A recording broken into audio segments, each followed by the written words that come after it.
শান্তনুগড়ে bike ও টোটো rally করে vote প্রচার তৃণমূল প্রার্থী বিশ্বজিতের। হুটখোলা গাড়িতে বাইক ও টোটো নিয়ে শান্তনু ঠাকুরের গড়ে মিছিল করে ভোট প্রচার করলেন বনগাঁ লোকসভা তৃণমূল প্রার্থী বিশ্বজিৎ দাস।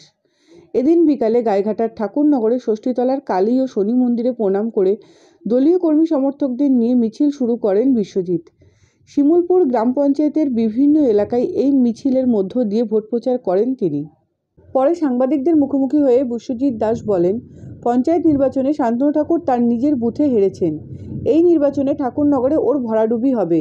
তৃণমূলের জয় শুধু সময়ের অপেক্ষা। দিন যত এগিয়ে আসছে জয়ের মার্জিন তত বাড়ছে। এই সংখ্যাটা কততে পৌঁছাবে বলা মুশকিল। মানুষ মমতা বন্দ্যোপাধ্যায়কে ভোট দেওয়ার জন্য একদম প্রস্তুত হয়ে আছে।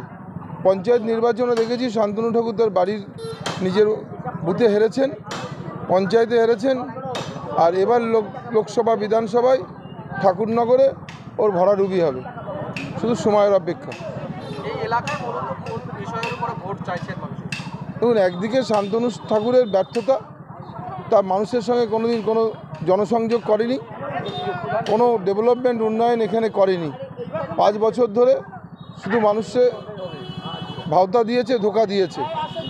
মানুষ প্রস্তুত হয়েছেন, মানুষের সঙ্গে যে প্রতারণা করেছেন, যে বিশ্বাসঘাতকতা করেছে, তার জবাব মানুষ দেওয়ার জন্য প্রস্তুত আছেন। মমতা বন্দ্যোপাধ্যায়ের উন্নয়ন পেয়েছেন, আর কেন্দ্রের যে সরকার, বাংলা বিদ্বেষী সরকার, বাংলা বিরোধী সরকার যেভাবে বাংলার উন্নয়নটাকে স্তব্ধ করে দেওয়ার চক্রান্ত করছেন, মমতা বন্দ্যোপাধ্যায় বাংলার মানুষের জন্যে উন্নয়ন করে চলেছেন। এই উন্নয়ন তারা চাক্ষুষ করেছেন, তারা প্রমাণ পেয়েছেন। অতএব মমতা বন্দ্যোপাধ্যায় পাশে থাকবেন।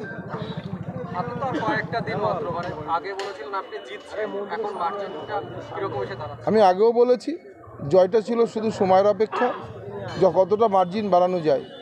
এবং এখন যেখানে দাঁড়িয়ে আছি, প্রতিদিন মার্জিন লাফিয়ে লাফিয়ে বাড়ছে। এটা কোথায় পৌঁছে যাবে ধরাছোঁয়ার বাইরে। কৃষাণু ঘোষ দস্তিদারের রিপোর্ট, এক্সট্রা নিউজ, ঠাকুরনগর।